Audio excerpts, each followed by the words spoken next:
Assalamualaikum warahmatullahi wabarakatuh. Perkenalkan, nama saya Windy Widita Septiana dengan NIM 211910401059. Di sini bersama dengan teman-teman saya, kami akan mempresentasikan sebuah judul yaitu Iptek dan Seni dalam Islam. Dipersilakan untuk teman-teman memperkenalkan diri terlebih dahulu. Perkenalkan, nama saya Nurdiana Husnul Hulukia dengan NIM 212110101004. Selanjutnya, teman saya. Perkenalkan, nama saya Muhammad Aqwari Sandi Arsaklana dengan NIM 211910701045.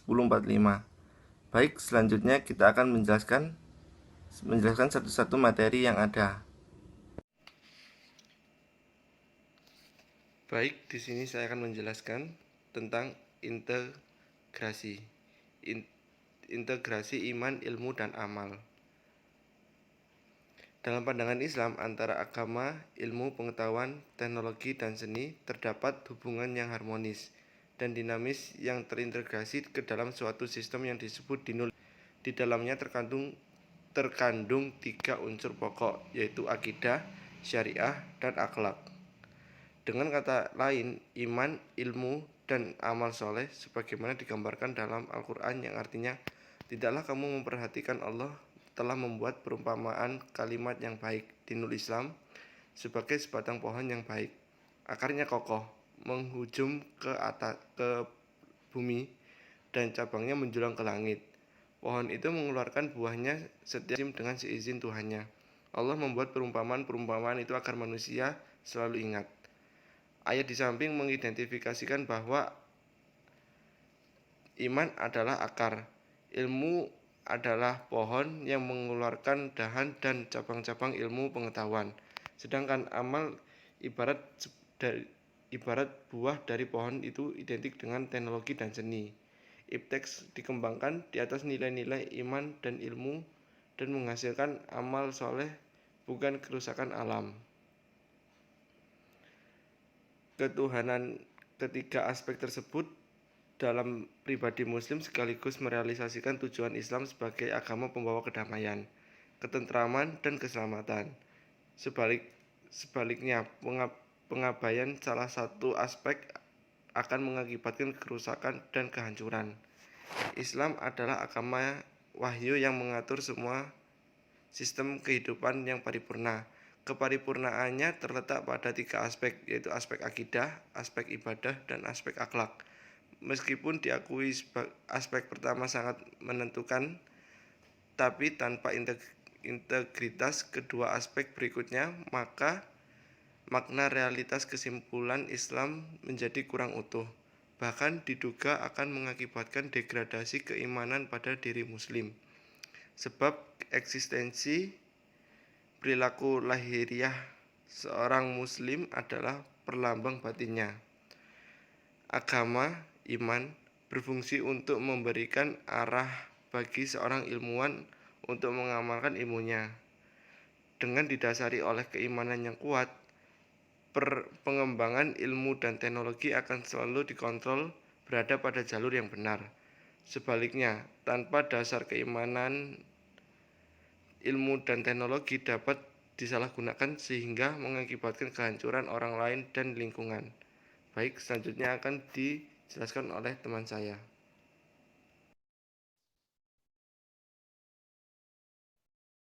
Selanjutnya, ada keutamaan orang beramal dan berilmu. Apa sih keutamaan orang beriman dan berilmu?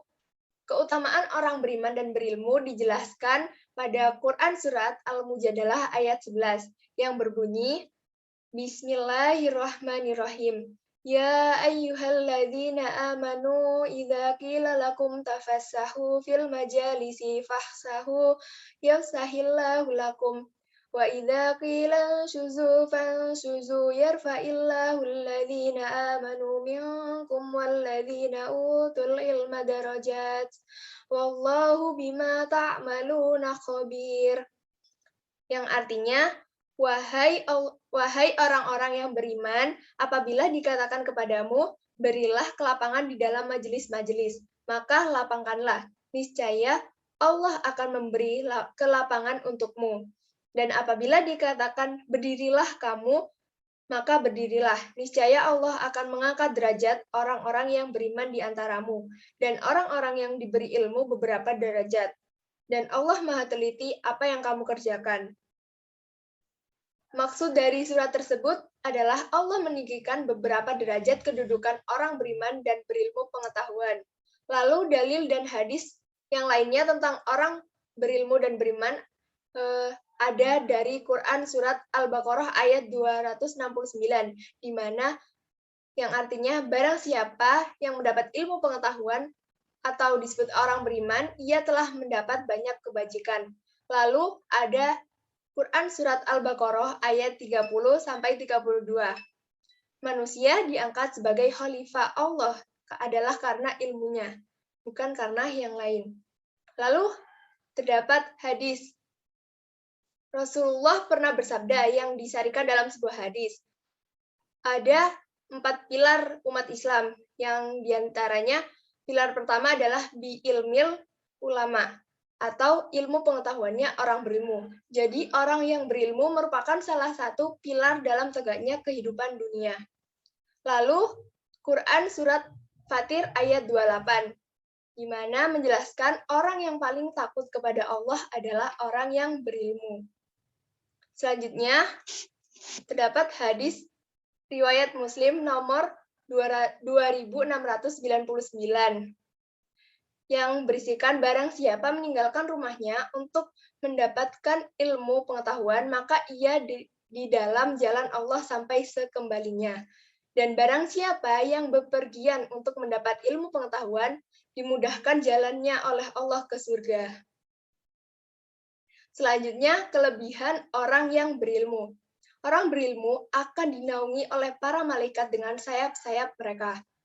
Orang berilmu juga diibaratkan sebagai bulan yang menerangi alam semesta. Sementara orang yang hanya beriman saja tetapi tidak berilmu hanya diibaratkan sebagai bintang yang hanya menerangi dirinya sendiri. Kenapa seperti itu? Dapat dikatakan jika orang beriman saja tetapi tidak berilmu, maka manfaatnya akan hanya untuk dirinya saja, tidak dapat bermanfaat untuk orang lain. Makanya diibaratkan dengan bintang yang hanya menerangi dirinya sendiri. Lalu, orang beriman dan berilmu adalah pewaris para nabi.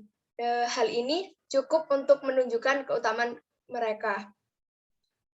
Lalu, orang berilmu dapat mengajarkan ilmunya kepada orang lain, dan nantinya pahalanya akan terus mengalir kepadanya selama ilmu yang ia ajarkan masih diamalkan, walaupun orang tersebut telah meninggal dunia.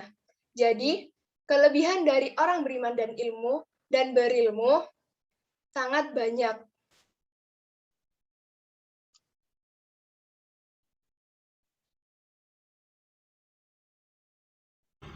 Tanggung jawab para ilmuwan terhadap alam dan lingkungan. Baik, pertama-tama kita perlu tahu sebenarnya ada 2 fungsi manusia di dunia ini, yaitu yang pertama sebagai abdun atau hamba Allah, di mana yang dinamakan seorang hamba itu seharusnya taat dan patuh terhadap perintah dan larangan dari penciptanya. Tapi terkadang manusia enggan bahkan tidak mau untuk taat dan patuh terhadap perintah Allah Subhanahu wa taala. Mungkin mereka tidak tahu kalau sebenarnya hal ini dapat menghilangkan nikmat dari Allah Subhanahu wa taala atau bahkan kelebihan yang tidak diberikan kepada makhluk lainnya, yaitu akal dan pikiran.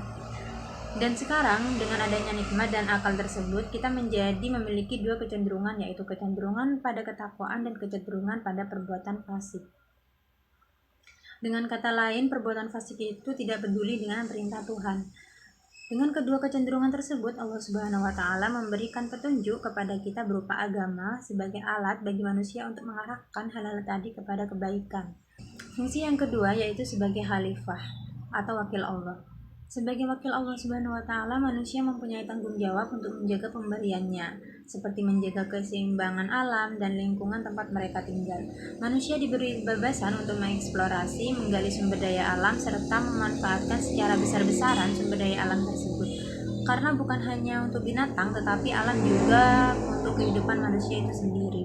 Dan kebanyakan orang-orang memiliki ilmu pengetahuan yang tinggi yang cukup seperti para ilmuwan dan para intelektual lah yang sanggup mengeksplorasi sumber daya alam yang melimpah ini.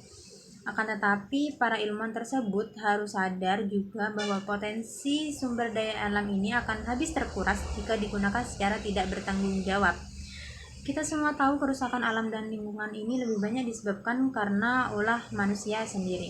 Allah berfirman dalam Quran Surat Ar-Rum ayat 41 yang berbunyi, A'udzubillahi minasyaitonirrajim, Bismillahirrahmanirrahim. Dhaharul fasadu fil barri wal bahri bima kasabat aydin nasi liyudhiqahum ba'dalladzi amilu la'allahum yarji'un, yang artinya telah tampak kerusakan di darat dan di laut disebabkan karena perbuatan tangan manusia. Allah menghendaki agar mereka merasakan sebagian dari akibat perbuatan mereka agar mereka kembali ke jalan yang benar. Nah, dari firman Allah tersebut cukup terjelaskan bahwa apa yang diperbuat oleh kita di muka bumi ini pasti akan ada akibatnya. Maka dari itu sangat dibutuhkan kebijaksanaan dan tanggung jawab para ilmuwan untuk mengelola sumber daya alam. Bukan hanya untuk para ilmuwan saja, tetapi kita juga harus ikut untuk menjaga dan bijaksana dalam penggunaannya. Jadi kesimpulan yang didapat dari mengapa ilmuwan. Selaku pembuka, saya ingin menutup. Terima kasih atas perhatiannya. Mohon maaf apabila ada kesalahan berbicara dan tingkah laku. Kami mohon undur diri. Wassalamualaikum warahmatullahi wabarakatuh.